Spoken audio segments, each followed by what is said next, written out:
What's up, ladies, gentlemen, and special snowflakes of the internet? My name is Dan. Now, in this video, I wanted to do a video I had planned to do for a while, but kept putting it off in favor of other things. Now, events have transpired that would have made doing this video not as good. I would have had to do an original video, so something like it at least, and I would have had to end up with updates. I decided, maybe I'd go the Bethesda route of making this video. Take my time, make a good quality video with a good script that I am currently orating to you, instead of going the EA route of putting out a COD every 6 quarters, and maybe I will patch it with DLC as soon as we get around, and with patches that should have been with a game at launch. I mean, why couldn't you just beta test it? So, yeah, as I said, I decided to look at something more interesting, and that is groupthink, particularly in the social justice department. Now, a big thing I noticed recently, and you've probably seen it, you probably saw the video a while ago, was Lacey Green reaching out to everyone, mainly on our side, and saying, let's have a dialogue. This was kind of prompted with interactions between her and Jeff Holiday and Andy Worski, and her clicky interview with Blair White. Now, this basically triggered all the zealots on both sides going, you can't do that. You're betraying. How dare you fraternize with the enemy? So let's sit back and enjoy my analysis on the group thing. Now let's go back again to the origin of this kind of zealotry that I noticed, and this group thing that I have. Back a couple months, no, not a couple months, sorry, my bad. I meant a few weeks ago, we had Lacey Green coming out and saying, hey, I'd like to have a dialogue. And then we saw the re appear. The re. On both sides. I mean, we had people literally from Steve Shives to Angry MGTOW bitching about how dare you shake hands with the enemy. The enemy. Now, some of the complaints, for instance, like from the very far end of the anti-social justice movement, were basically sounding like basically misogyny. Not using it like how social justice would go, you're a misogynist, you're a misogynist. No, I'm meaning that these guys really sound like they fucking hate women and think they should be subjugated. You should see some of the shit that comes out of the very, very far end of that. Now, on the other hand, you had people like the man, the cuck, Sir Bloxlot himself, Steve Shive, going, how dare you? You're betraying feminism and social justice.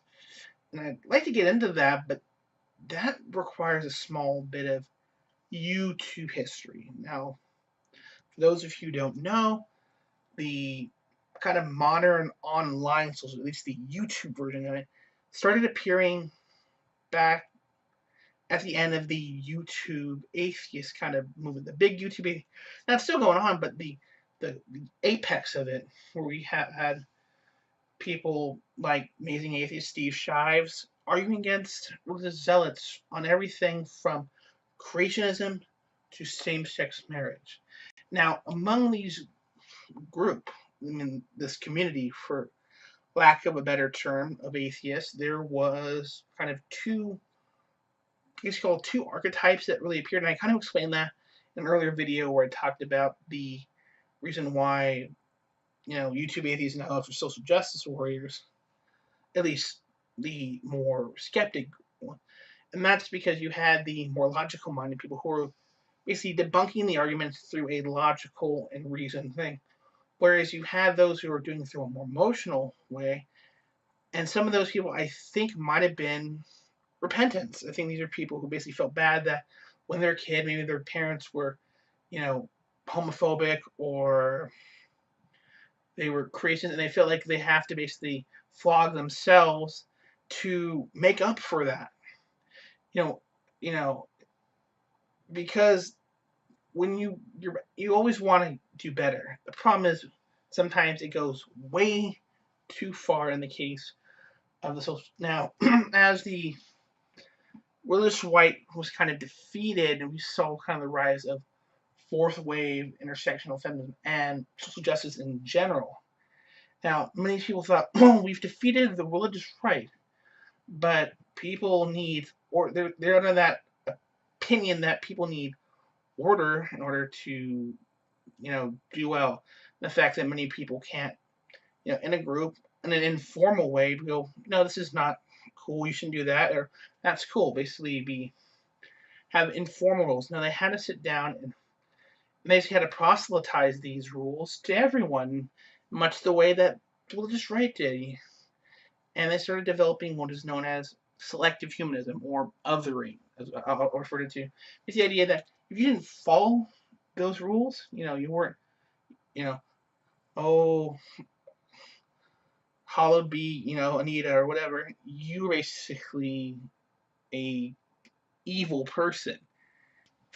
Now, I've seen this recently in many places, but mainly I saw it with Steve Shives. Mainly, he had a video recently where he was reading a message from one of his fans, although if you're a fan of Steve Shive, not the point, about him, and the fan was referring to the anti-social justice people as monsters and creatures. Again, it's like if we're not clearly not part of the ideal, so we're less than they are.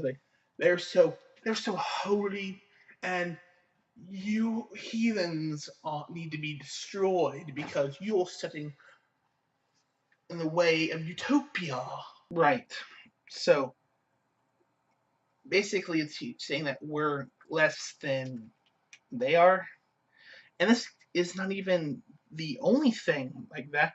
Shives himself was quoted, and I'm paraphrasing because this was on Twitter, and I'm apparently blocked by Steve Shives for no apparent reason. Not blocked by Lucy Green, not blocked by, who else was it? Oh yeah, I'm not blocked by Francesca Ramsey, but somehow I'm blocked by Steve Shives.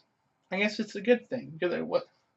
Anyway, he was saying that he would rather not build bridges because that would be bad. Because why deal with us with these heathens? Instead, he'd rather befriend someone on YouTube who could take out our channels. Basically, he wants to get someone on YouTube to side with him. Basically, go, oh, Bearing gone, Armor Skeptic gone, Sargon gone, Andy gone, Skepo gone, Jeff Holiday gone. Just, and that really just speaks to the religious zealotry.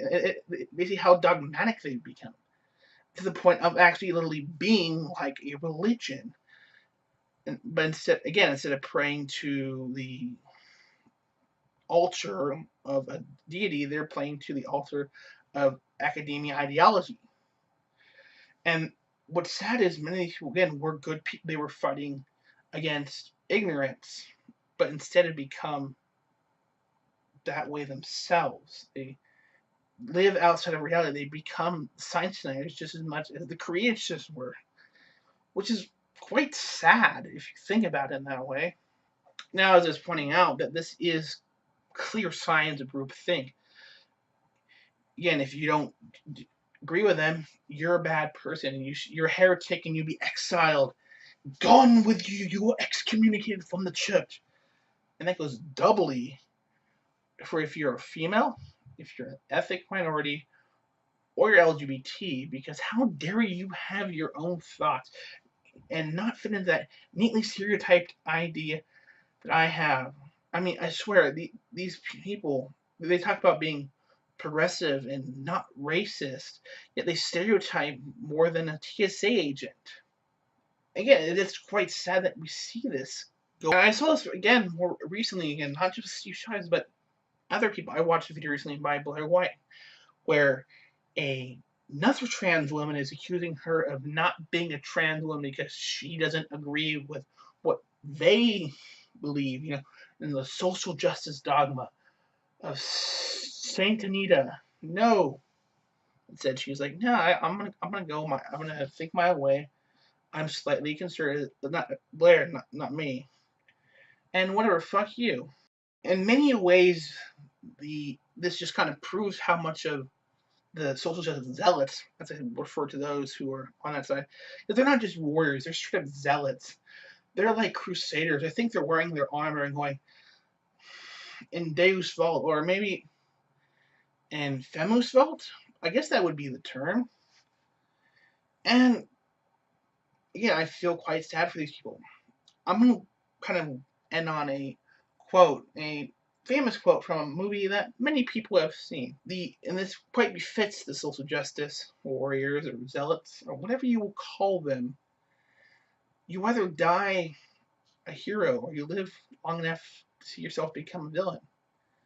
Now, I'm an optimist and I hope that we can see some redemption arcs for some of these people. We already see one with Lacey. Maybe there'll be more later. My name is Dan. Thank you for watching. If you enjoyed this video, please hit that subscribe button and give this video a thumbs up. I will see you guys later. Peace.